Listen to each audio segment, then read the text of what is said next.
Folie n'est pas uniquement narrative, elle participe à une esthétique liée à la violence politique omniprésente dans la série. On pense surtout à la violence des pacifieurs contre les Zoniens qui deviennent violents en retour. Jinx cristallise cette violence. Cela s'illustre bien avec le quatrième épisode de la saison 2.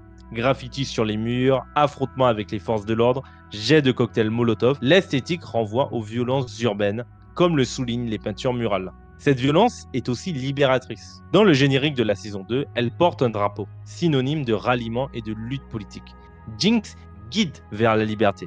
Cela rappelle de nombreuses figures féminines qui, drapeau en main, mènent les opprimés à la victoire. On y retrouve une Marianne ou même une figure historique telle Louise Michel. Bien sûr, cette violence urbaine est en partie rejetée. Les uns voient dans sa folie une délégitimation de juste cause. Les autres pointent du doigt toute forme d'action violente. Ce rejet de la violence se ressent aussi avec Silco. Ce personnage porte en lui une cause juste, l'indépendance de Zone. Alors que tous les éléments montrent que sa cause est légitime, le scénario va vous empêcher de prendre son parti. Enlèvement de vendeurs, utilisation de la drogue qui est le shimmer, opium de tout un peuple, exploitation d'enfants. Vêtu de rouge, Silco incarne non pas une folie, mais les dangers de la violence politique ou de toute forme de révolution. Là où c'est un baron du crime, Jinx est une psychopathe à sauver et soigner. Tout de même, Jinx apparaît davantage comme une dépressive au début de la saison. Je ne vois pas de projet politique. Elle paraît même apolitique, non?